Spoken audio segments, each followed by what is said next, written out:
Hi everyone, welcome back to the channel, and in this video I'm going to be looking at a few sales on Trade Me over the past few months which really interested me. Before we start though, just a wee disclaimer, these are just my own personal thoughts. If you disagree with them, you're more than welcome to come onto the comment section and tell us your point of view. Again, these are just my thoughts, my observations as a passionate rugby card collector. Let's start at the beginning with a pretty special, unique New Zealand card sale. And this one is from the 2025 New Zealand Card Collectors Show, where they released a special edition card, numbered to only 150, but you could buy that card at the door of the event. So that card only cost you $12 at the door, but have a look at these two sales. The first one is just a base version of the card. So there were 20 inserts of foil versions of the card. So the base version sold for $150 on Trade Me in May. And then just a couple of weeks later, there was a foil version up for sale, and that one sold for $196. So two really interesting sales there. Now, I haven't seen many more sales of the same cards. In fact, I've seen none. But it does tell us a little bit about what the New Zealand card collecting community is like. They really do like event-exclusive products.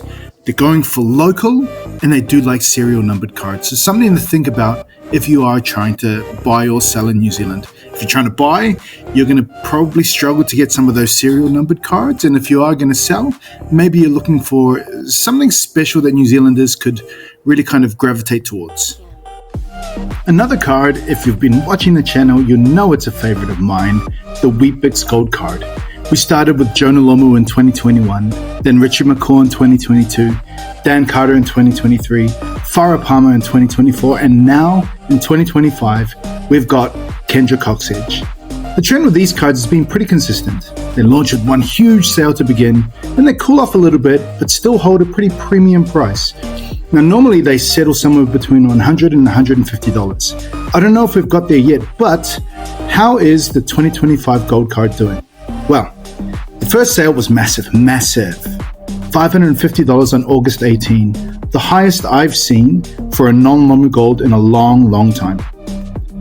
Just a couple of days later, it settled to $255 on August 21. And then on August 22, two sales within an hour of one another sold at $251 and another at $265. So once again, we're seeing that predictable pattern. But maybe, just maybe, the floor price across the golds is creeping up a little higher this year. What would a video about rugby cards be if we didn't have some analysis of Jonah Lomu's rugby cards? So here are a few sales that definitely piqued my interest. I don't know how far we can reach into them, but what I will say is that it's something that shows us that the rugby card market right now in New Zealand is booming. This first sale on June 18 is the 1995 Card Crazy Jonah Lomu Supercharged card. It's sold for $100, which doesn't seem like a lot, but when you consider historic sales, which are generally between $20, $25, maybe $30, a $100 sale definitely seems like a little bit of an outlier. But I do think that it's an indication that more people are getting interested in getting a piece of Jonah Lomu now while they can.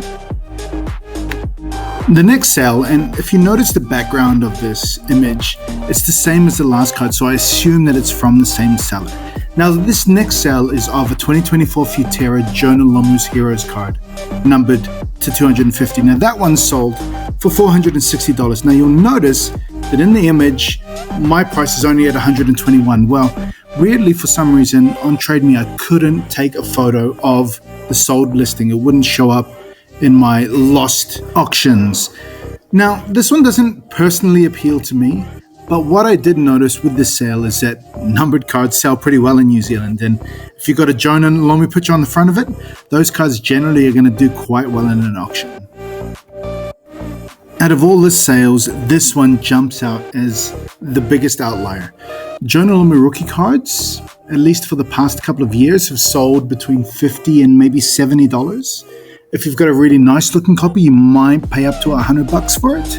But this one, and again, take a look at that background, the same seller. So whoever's buying this guy's cards must really like his sales or must really trust him as a seller. Anyway, this Lomu rookie card sold for a crazy $270. Do we read too much into this one? I'm going to say no, and I'm going to show you a couple of reasons why I think that sale in particular is quite a bit of an outlier. Now, the Lomu cards might be jumping up in price just slightly from a couple of years ago, but if you look at that sale, that one is definitely one that sticks out as being out of the ordinary. Let's compare that single card sale to a sale of a box of dynamic marketing, where you can potentially get a bunch of Lomu cards. In fact, you should expect multiple Jonah Lomu cards from this box. If you were to buy the box and just get 2 Jonah Lomu cards from that box, it would be cheaper than buying that single card for $270. And the difference is that in these boxes, you would expect pack fresh cards, which you could then send to PSA or elsewhere to get graded and hopefully get a very high grade for that card.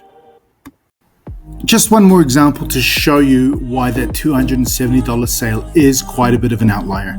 Here's this sale from August 21 of a Jonah Lomu Dynamic Marketing rookie card plus a Card Crazy Jonah Lomu card as well, which sold on August 21 for $71. Kind of back to the normal price range that we're used to. So let's not read too much into those individual sales, but I think overall we can still say that the sales of rugby cards, Jonah Lomu cards, are on the up in New Zealand.